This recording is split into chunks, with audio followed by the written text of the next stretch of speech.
धरती सुंदर रंगली, येथे ईश्वरी वरदान बसे, येथे नदी वाहे मस्त मजेत रे, येथे पावन पवन वाहे, वाहे गुरुजी का खालसा, वाहे गुरुजी का खालसा, वाहे गुरुजी की फतेह।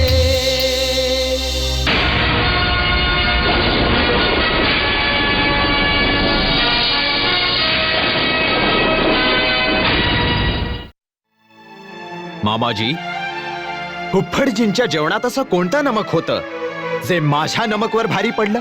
मी कसलीही नमकहरामी केली नाही रणजित. मला तर बस आपला हक हवा होता. हक मागूनही मिळवला जाऊ शकतो मामाजी, दुश्मनाशी मिळून तलवारीच्या जोरावर नाही. पंडित, मी आजपर्यंत तुझ्याशी काही वाईट बोलले? कधी तुझा अपमान केला? काय झालंय? मी तेच बोलले जे सत्य आहे. जे नाही होऊ शकत ते नाही होऊ शकत. तर मग तू असा उपाशी राहून कुणाला सजा देतोयस? तुलाच का मला? जोत सिंग आपल्या तमाम शिपायांसोबत दलसिंगजींना घेऊन रातोरात पळून गेला. या मामाजी या, आजपासून तुम्ही इथेच राहाल. उत्तर इथेच? जी, आता तुम्हाला याची वजह सांगतो. म्हणतात बुजुर्ग आणि मुलांमध्ये खूपशा गोष्टी एकसारख्या असतात.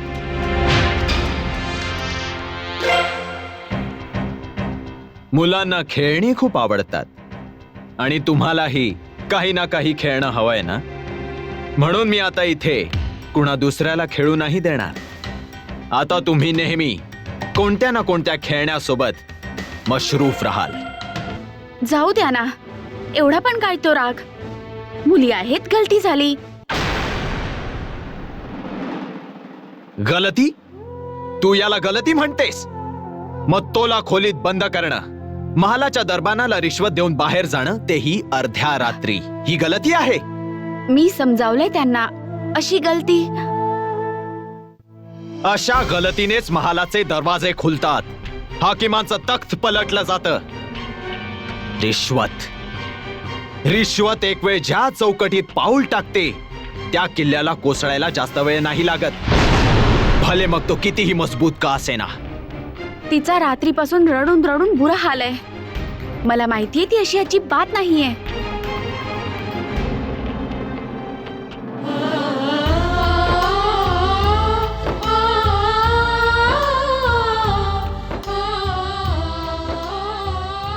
मला माहिती आहे दतार, ती तुझी लहानपणीची मैत्रीण आहे. तू तिला कधी गोली नाही समजलीस, दासी नाही मानलंस. तर माफ करा ना नाही तिला. असं नाही, परंतु ती आहे कुठे? तुमच्या समोर यायची हिम्मत नाहीये, बाहेर उभी आहे. तर मग बोलाव तिला. भागो, आत ये पाहू.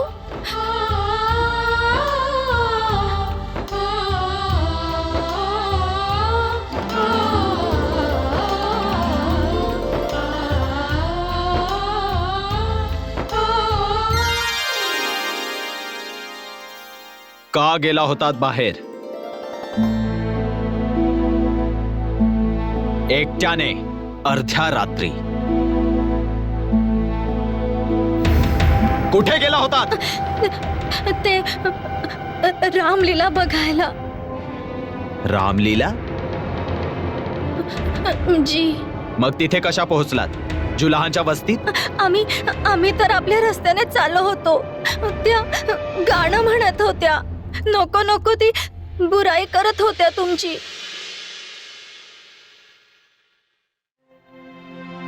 तेही नको नको ती.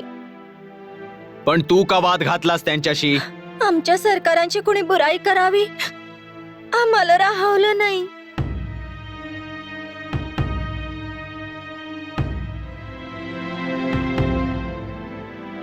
ठीक आहे, आजपासून कोणतीही औरत रामलीला पाहू इच्छित असेल तर तिला पूर्ण हिफाजतीत पाठवलं जाईल.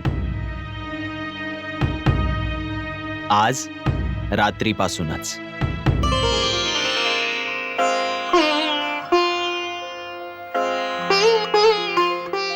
बघितलंस, मी सांगितलं होतं ना, असे नाहीत माझे सिंग साहेब. मक्खनचं दिल आहे त्यांचं.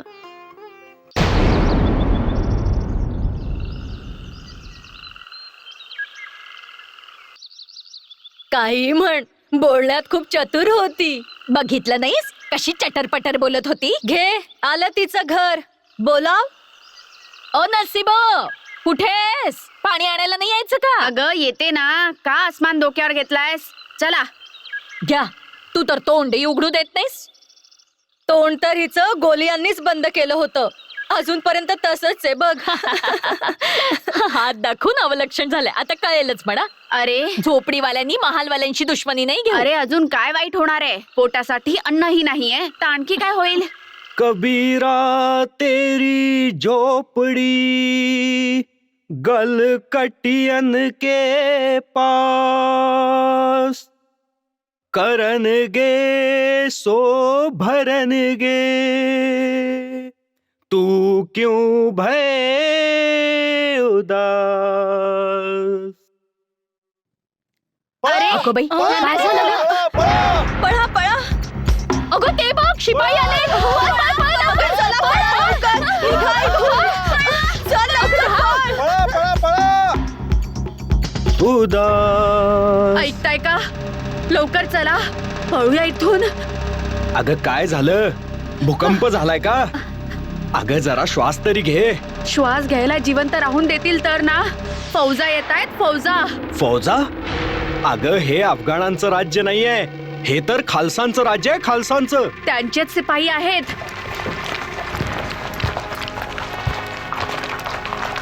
आता इथे सुद्धा तुझ्या कारनाम्याचा परिणाम तर नाही? बोल. मी तर असंच. तू अगं तोंडात तीळ भिजत नाही तुझ्या, आणि भोगावं लागेल साऱ्या बस्तीला. वीरा कुठाय? कुठाय वीरा? मला तर वाटतंय जरूर त्या गोलियांनी काही ना काही चुगली केली असेल. वीरा कुठे आहे? कुठाय वीरा? मी आहे सरदारजी वीरा. अच्छा, तू आहेस वीरा. चल, तुला सरकारांनी बोलवलंय. चल दरबारात चल. माझा काही कसूर नाहीये सरकार, माझा काही कसूर नाहीये. अरे यांना कुठे घेऊन चाललायत? मला घेऊन चला. कसूर सगळा माझाच आहे.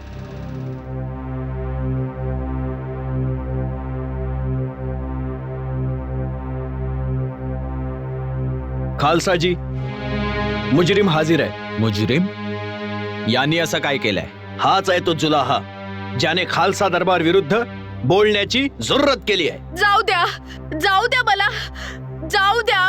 हे मुजरीम नाहीत, आमची रियाया आहे. आम्ही यांना बोलावून आणायला सांगितलं होतं, घाबरवायला नाही. जाऊ द्या मला, जाऊ द्या. जाऊ द्या ना. थांबा, येऊ द्या त्यांना. जाऊ द्या मला. सरकार, सारा दोष माझा आहे सरकार. मैं पापन दोषिया, याला काही नका करू.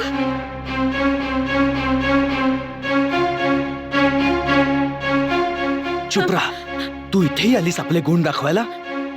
जा घरी. सोडा मला बोलू द्या. सरकार मी मुसीबतची मारी आहे. तू चुप बसतेस की नाही? गप्प राहा. बोल माई, काय सांगायचंय तुला? काही नाही सरकार, तुम्ही तर राखे आहात आमचे. बोल माई, खूप छान गात होतीस त्या रात्री. माफ करा सरकार, औरतची मती तर तशीही फुटकी असते. खामोश.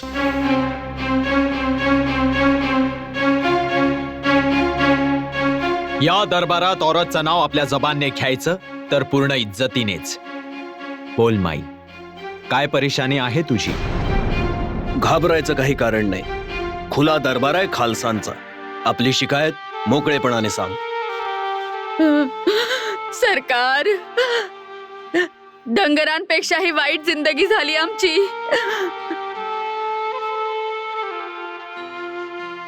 प्यायला पाणी सुद्धा नाहीये. 5 कोसांवरून पाणी आणावं लागतं. खुदा गवा आहे सरकार, हे बघा, डोक्याला खड्डे पडलेत, केस गळून गेलेत, जखमा झाल्यात. आता नाही सहन होत.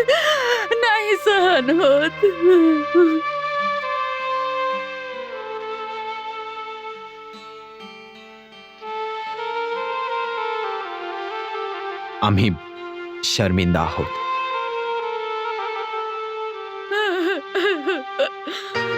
खरोखर शर्मिंदा. काय विचार करत असेल माझा वाहेगुरु की मी? रामदयालजी, अजून किती अशा वस्त्या आणि गावं आहेत? मी सांगते सरकार, बाहेरी लाहोर ह्याच मुसीबत मध्ये आहे.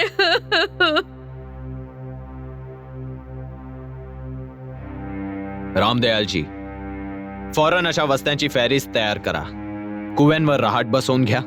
पुऱ्या इलाक्यात नव्या बावड्या खोदून तिथे पाणी पुरवठा सुरू करा.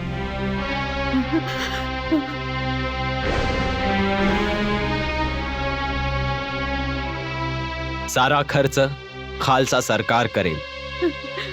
आता तुम्ही बोला. काय बोलणार सरकार? सकाळ ते संध्याकाळ कंबर मोडून जाते चरखा चालवून. हाताच्या जखमा कधी सुकतच नाहीत.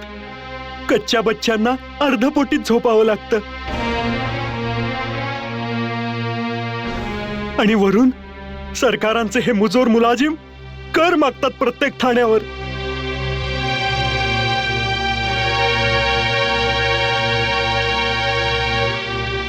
कुठून देणार? आता तर आमच्याकडे चमडी सुद्धा नाही आणि हे दमडी मागत राहतात सारखे. ठीक आहे.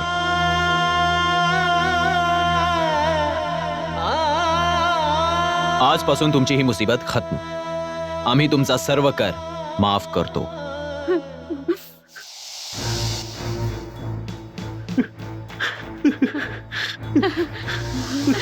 जिंदा रे पुत्र, साऱ्या बस्तीची उमर तुला लागो. खालसेदा इकबाल बुलंद हो. खालसेदे झंडे झूलते रहे. खालसेदा इकबाल बुलंद हो. खालसेदे झंडे झूलते रहे. खालसेदे झंडे झूलते रहे. खालसेदा इकबाल बुलंद हो. खालसेदे झंडे झूलते रहे. खालसेदे झंडे झूलते रहे. खालसेदे झंडे झूलते रहे. खालसाजी, तुम्ही असेच कर माफ करत राहिलात तर खजिन्याचं काय होईल? हाही विचार करा दिवाणजी, की जनतेचं काय होईल. राज्य जज्बाती होऊन चालत नाही. कर वसूल करणं राजाचा हक्क आहे. हक पेक्षा जास्त फर्जही आहेत. कुठे ना कुठे आम्हीही जिम्मेदार आहोत त्यांच्या या स्थितीला. मी तुमच्या भावनेचा आदर करतो. मीही तुमची ही मुसीबत समजू शकतो. आपण कर घेऊ, पण त्या लोकांकडून जे यांचे कपडे इकडून तिकडे विकतात, अमीर व्यापाऱ्यांना. कर आपण त्यांच्याकडून वसूल करू. जेव्हा रियाया पहरेल फोफावेल तेव्हा त्याची महक दूरवर जाईल आणि जे भवरे या महकने आकर्षित होतील कर ते देतील.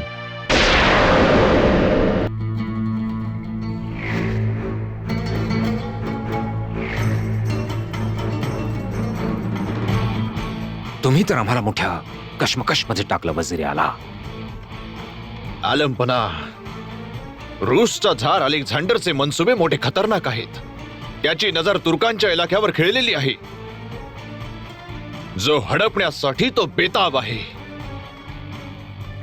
आम्हाला समजतंय आणि हेही समजतो की ज्या दिवशी हा सैलाब येईल अफगाणिस्तान सुद्धा याच्या तडाख्यातून वाचू शकणार नाही. अशा वेळी दरकार हीच आहे की आपण आपल्या मसरी के पडोसी के जानिब दोस्तीचा हात पुढे करावा. हीच सियासत आहे. पण ते तयार का होतील?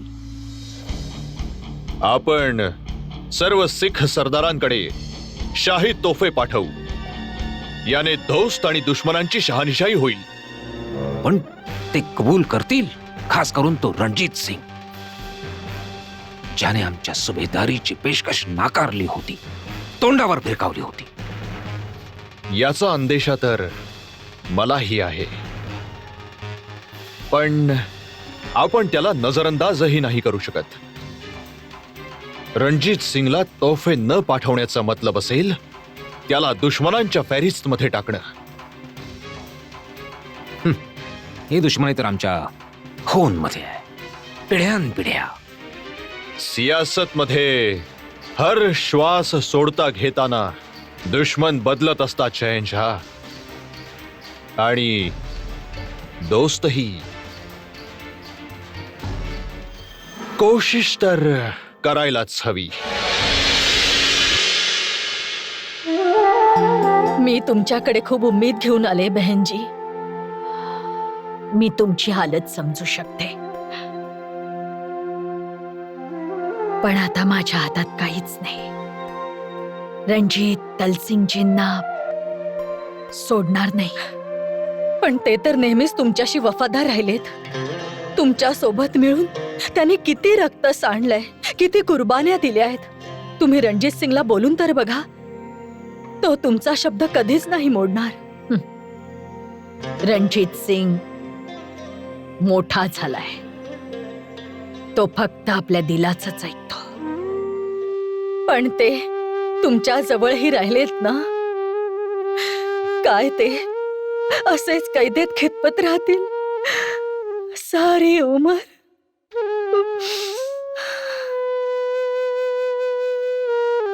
ठीक आहे, तुम्ही एवढं म्हणताय तर मी केसर सिंगांशी बोलून बघते.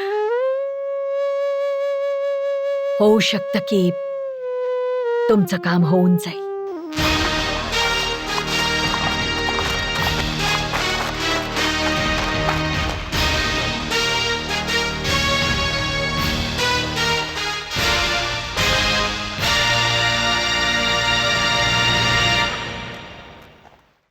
वाहेगुरु जी का खालसा, वाहेगुरु जी की फतेह. बोला रामदयाल जी, काय खबर आहे? सरकार, सरदार केसर सिंग सोडी भेटायला आलेत. सोडी साहेब इथे? ठीक आहे, त्यांना पूर्ण आदर सत्काराने बसवा आणि त्यांना सांगा की आम्ही थोड्या वेळात भेटतो त्यांना. जी.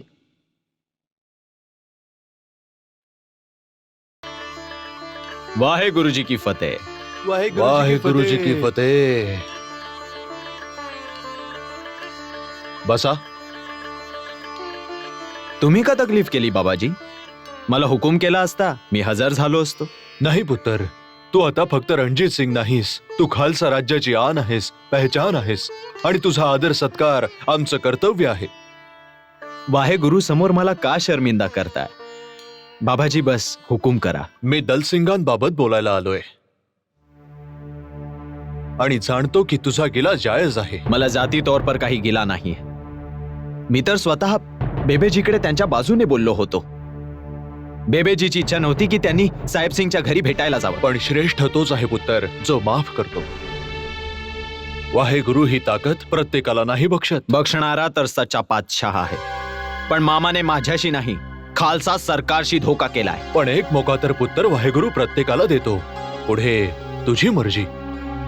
बाबाजी, मला शर्मिंदा नका करू. मी तुमचं सांगणं नाही टाळू शकत. जिंदा रहो पुत्र. वाहेगुरु चढदिया कल्ला करे.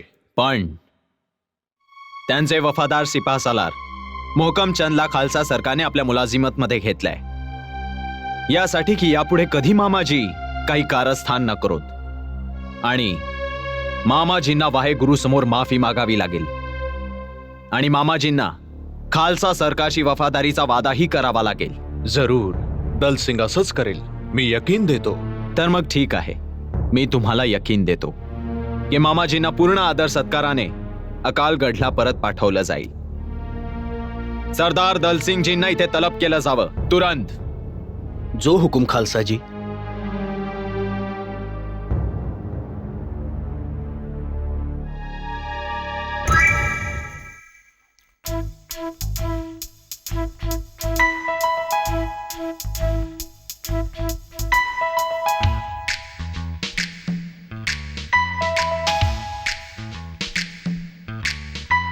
मत्तो की बच्ची. हे काय करताय? अरे, तर तुला ही मत्तोचा रंग लागलाच. हे काय आहे? खीर शहजाद्यासाठी घेऊन चालले. शहजाद्यासाठी घेऊन चाललीये, तर शहजादा आता खीर खाणार? खोटारडी. गप्पा बसा, वेडे कुठले. शहजादे आता मोठे झालेत, त्यांना चारायची आहे.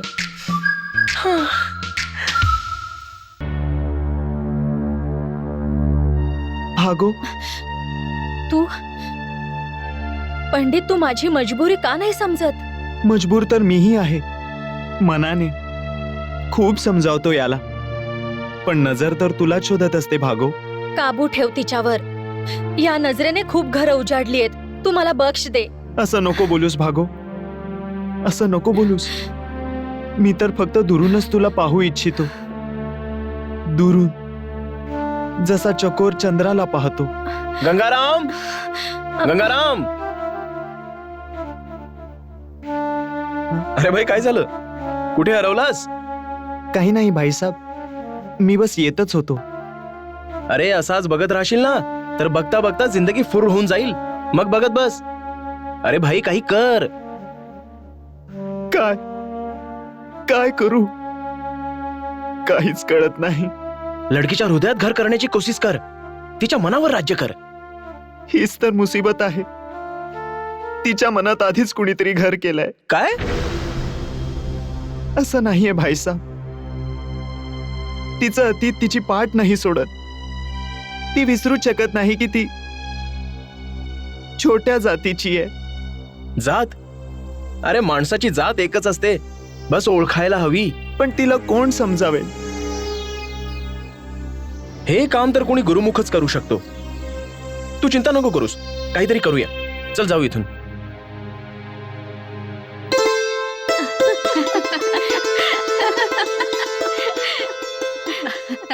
अरे,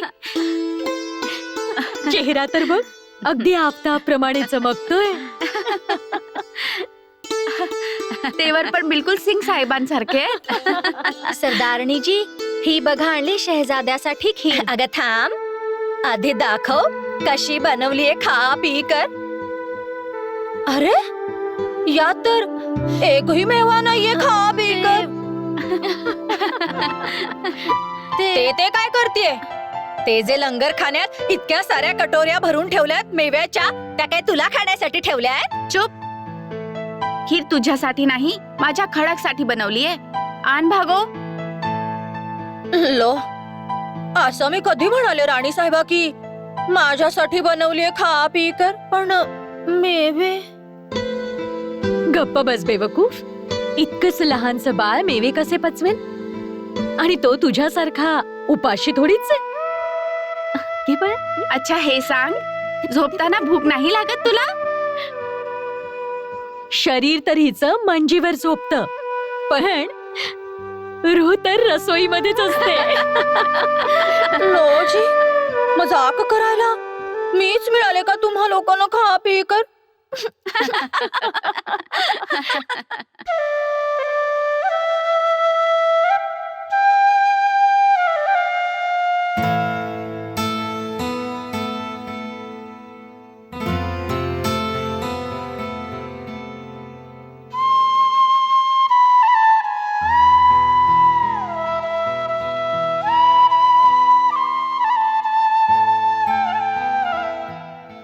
काय झालं भाईसाहेब? तुम्ही खाताय की बघताय? अजूनपर्यंत तर बघतोय, पुढे पाहूया. घ्या, खीर खा. नाही बहनजी, खीर. माझं मन नाही. माजरा काय आहे? आणि तुमच्या भुकेला काय झालं? खीर आणि पंडिताचं तर कशी बहन आहेस? काहीच समजून घेत नाहीयेस. अच्छा, हे ते भागो नावाचा चक्कर आहे. दिल हरवून बसलाय बिचारा.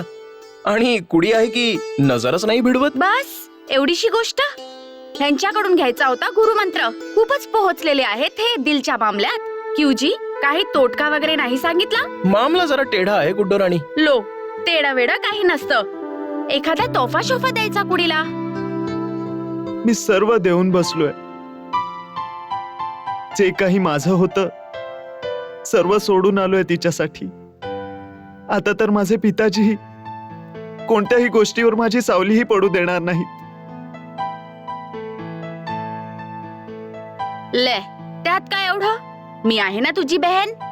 होय, दिल छोटा ना कर. वायगुरु काही ना काही मार्ग काढतील. आता तर बस त्यांचाच आसरा आहे. हे घे, जा जाऊन घाल तिच्या हातात. तोंड काय पाहतोस? मी तिची नणंद नाही, सासही लागते, आणि तेही अगदी हक्काने.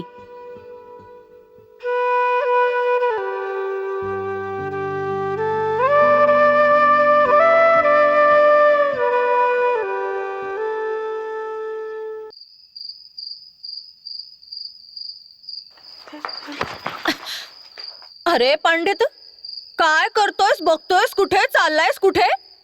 जर आता या मत्तोच्या खाली आला असतास ना, तर हाडबीड तुटलं असतं तुझं. खा पी कर. हा, तू कुठे भागोला पाहिलंयस? का? काय बात आहे? बस असंच विचारलं. तुझ्या बरोबर असते ना म्हणून.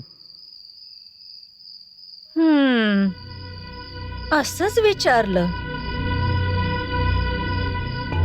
काही ना काही भानगड तर जरूर असणार. खा पी कर. आत्ता माहिती काढते याची.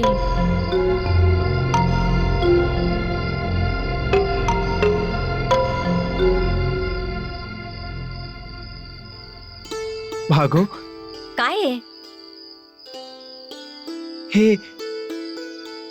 हे तुझ्यासाठी. पंडित, तुला काय वाटलं की मी या बांगड्यांसाठी? भागो, मला गलत नको समजूस. मी भागो, मला माहितीये की तुझं माझ्यावर प्रेम नाही.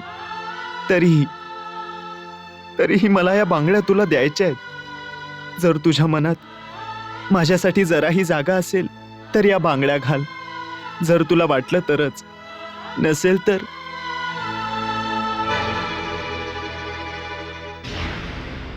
अच्छा, तर ही भानगड खा पी कर.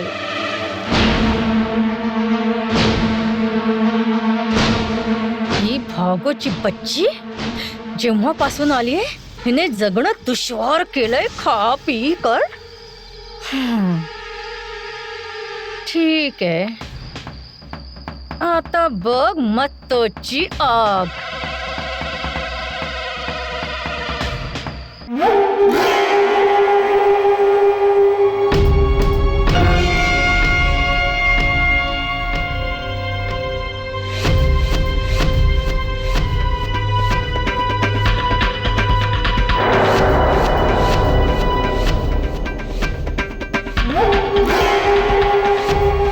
जनाबे आलीचा इकबाल बुलंद रहे, तुमचा रुतबा आसमान की ऊंचाई फतेह करो.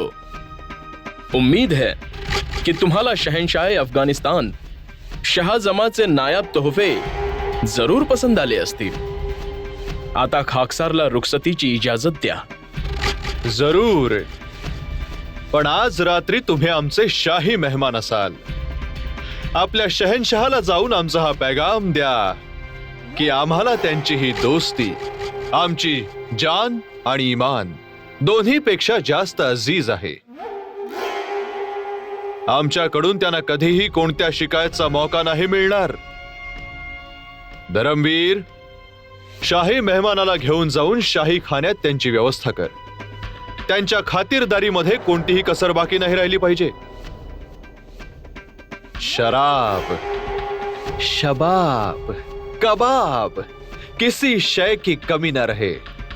यांनाही आपल्या रागरंगात मशगूल होण्याचा मौका मिळायला हवा. आता या.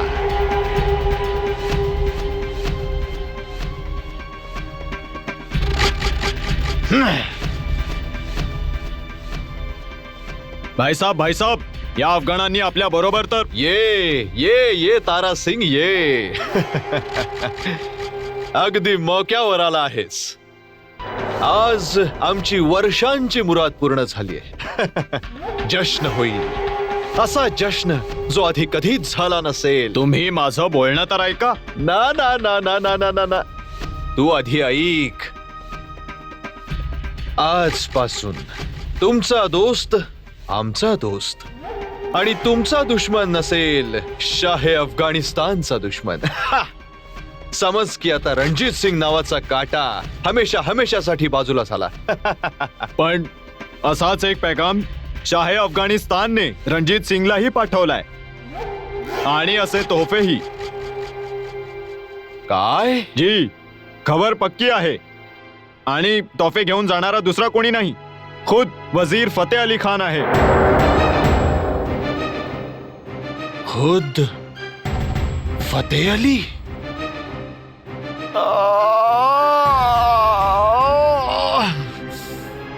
रणजीत सिंग!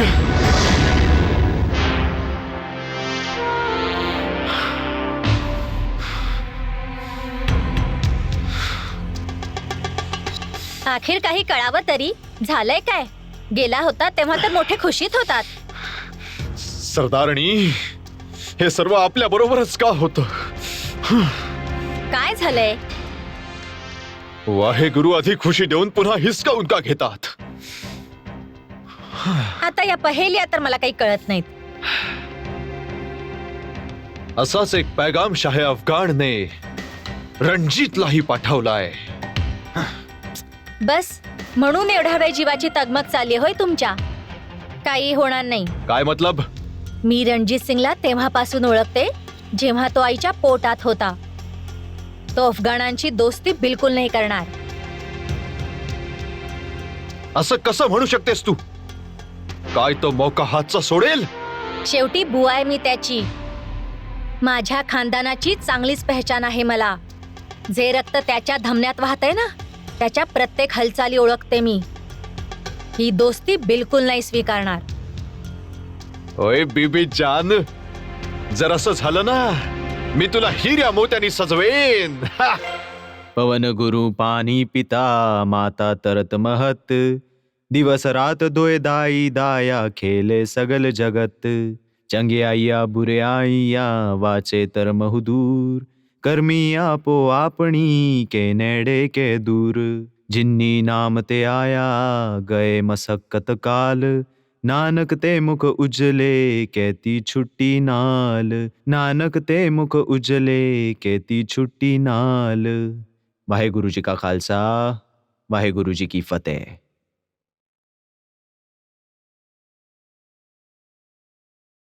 सत श्री अकाल, सत श्री अकाल, सत श्री अकाल जी, नमस्ते, आदाब अर्जे परवर। आदाब। सिंग साहेबांचा पाठ पूर्ण नाही झाला वाटतं। बस येतीलच आता। वाहेगुरु जी का खालसा, वाहेगुरु जी की फतेह। तुम्ही सर्व लोक एक साथ सकाळी सकाळी काही खास बात दिसतेय। तुमचा अंदाज बरोबर आहे सिंग साहब। तर मग बोला, काय बात आहे? शहाजमाचा नुमाइंदा वजीर फतेह अली खान दोस्तीचा पैगाम आणि तोफे घेऊन आलाय. दोस्ती तोफे. तुम्ही लोकांनी हा विचारच कसा केला की मी त्याची दोस्ती कबूल करेन? हालात खूपच उलझे हुए है सिंग साहब. हा तोच शख्स आहे ज्याने पूर्वी आम्हाला सुभेदारीची लालच दाखवली होती आणि आता तोफ्यांच्या फंद्यात फसवू पाहतोय. नाही आम्हाला त्याच्या हिरे जवारात मध्ये काही दिलचस्पी आहे, नाही त्याच्या दोस्तीमध्ये.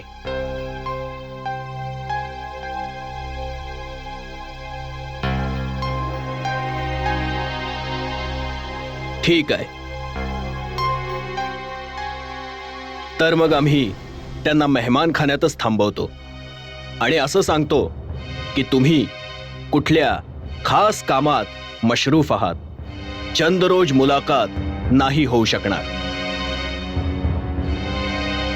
फकीर साहब दुरुस्त फरमावतायत सिंग साहब. आणि या काळात आम्ही त्यांच्या अस्सल मनसुब्यांची माहिती सुद्धा काढू. अखेर त्यांची मनशा काय आहे? ठीक आहे, तुम्ही लोक जसं योग्य समजाल. तुमच्या मनात जी कश्मकश चालू आहे त्याचा आम्हाला अंदाज आहे अझीजुद्दीन साहब, पण आम्ही तुमचं ध्यान कुठे दुसरीकडे घेऊन जाऊ इच्छितो. शायद रूस की जानिब. सियासत आणि उंटांचा काय भरोसा, कोणत्या करवट बसेल?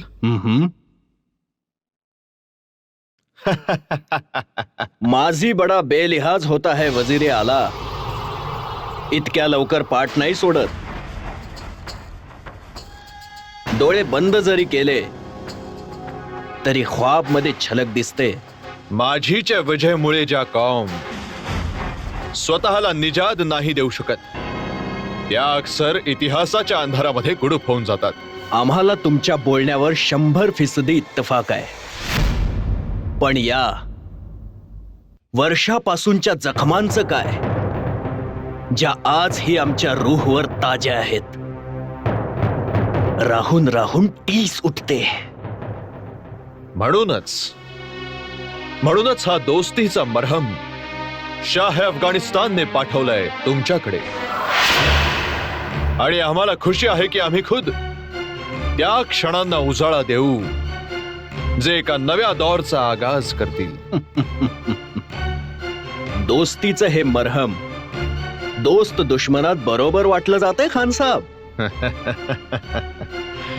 आता आपल्यापासून काय लपवायचं?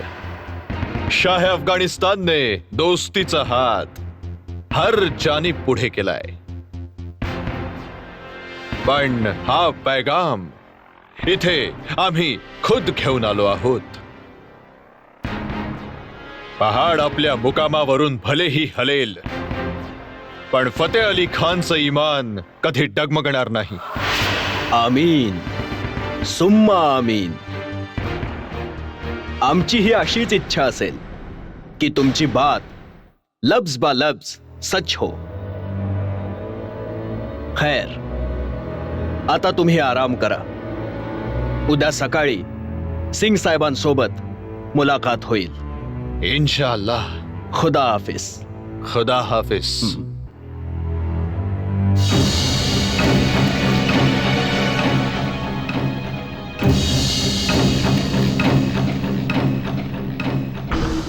तुमच्या बोलण्यावरून तर एक गोष्ट जाहीर होते की दोस्तीचा पैगाम फक्त आमच्यासाठी नाहीये. जी, असेच पैगाम साहेब सिंग गुजरातवाले आणि दुसऱ्या लोकांनाही पाठवले गेलेत. काय मनशा आहे? अशी काय मजबुरी आहे जे? वक्तची मजबुरी काही असो पुत्तरजी, पण अफगाणांशी आपली दुश्मनी पुराणी आहे. एक असं तारीखी सच जे नसा नसात वाहत आहे. मग तुमची काय इच्छा आहे? आपण त्यांची दोस्ती ठुकरावी? पण अमनची जरूरत आपल्याला पण आहे. अमन आपलं इमान आहे फकीर अझीजुद्दीन. प्रत्येक सच्च्या मुसलमानाचं इमान. पण अमनच्या ज्या इमारतीची तामीर तुम्ही करू पाहताय त्याची बुनियाद हवेत आहे. तुम्ही हे का विसरताय चाचा की जर आपले दुश्मन शहाजमाला जाऊन मिळाले तर रातोरात त्यांची ताकद कैक पटीने वाढेल. आम्ही खुदाशिवाय कुणालाही नाही घाबरत. चाचा, हा वक्त जज्बातचा नाही.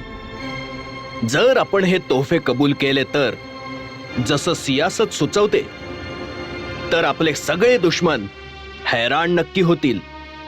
तोंड बंद होतील सगळ्यांची. शाहजमाच्या दोस्तीचा हा मतलब नाही की आपण आपले किरपान दफन करतोय. सच आणि हकच्या रखवालीसाठी खालसाची तलवार तयार आहे आणि राहील. पण सिंग साहेब, इत्मीनान ठेवा शहाजी. खालसा हे बोलायचा मौका कुणाला नाही देणार की आम्ही अमनचा मौका नाही दिला आणि नाही साहेब सिंगचे मनसुबे पुरे होतील. आम्ही दोस्ती करणार पुऱ्या आन आणि शानसह. आणि वाहेगुरुची इच्छा असेल तर आमचा हातच वर असेल हर हाल में.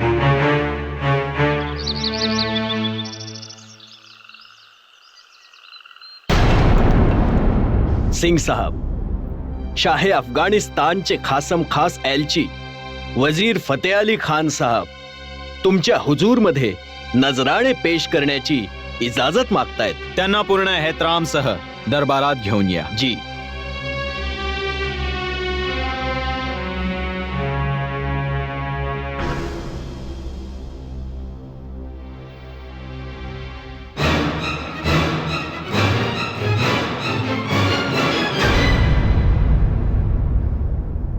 लाहोरच्या सुलतानाचा इक्बाल बुलंद हो. आम्ही कुणी सुलतान नाही, आमच्या रियायाचे खादिम आहोत. बा खुदा, तुम्हाला लाहोरच्या तख्तावर पाहून आज आम्हाला बेहद खुशी झाली. फतेह साहब, हे लाहोरचं तख्त नाही, खालसा सरकारचं तख्त आहे. आणि मी तर फक्त खालसा सरकारचा एक नुमाइंदा आहे. फरमाइये, शाहे अफगाणिस्तानने आमच्यासाठी काय पैगाम पाठवलाय? खालसा दरबाराला हे नजराणे पाठवताना शहनशाह अफगाणिस्तान सिख आणि अफगाणांच्या एकजहनीचा ख्वाब पाहतात. आम्हाला या हकीकतीचा तहदिल से एहसास आहे की या साऱ्या सरजमीच्या खुशालीचा मुस्तकबिल या पाकीजा ख्वाबच्या तामीर पर मुनस्सर आहे. एका नव्या सुनहऱ्या दौरच्या आगाजच्या उम्मीदने आम्ही तुमच्या दिशेने दोस्तीचा हात पुढे करतोय.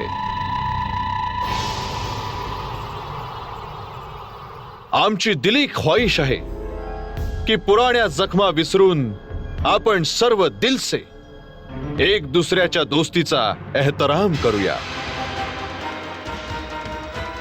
आजपासून खालसा सरकारचे दोस्त आणि दुश्मन आमच्यासाठीही दोस्त आणि दुश्मनचा दर्जा राखतात.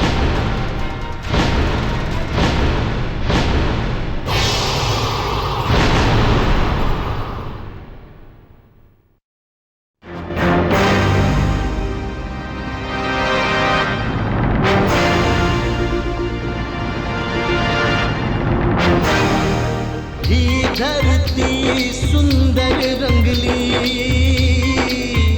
येथे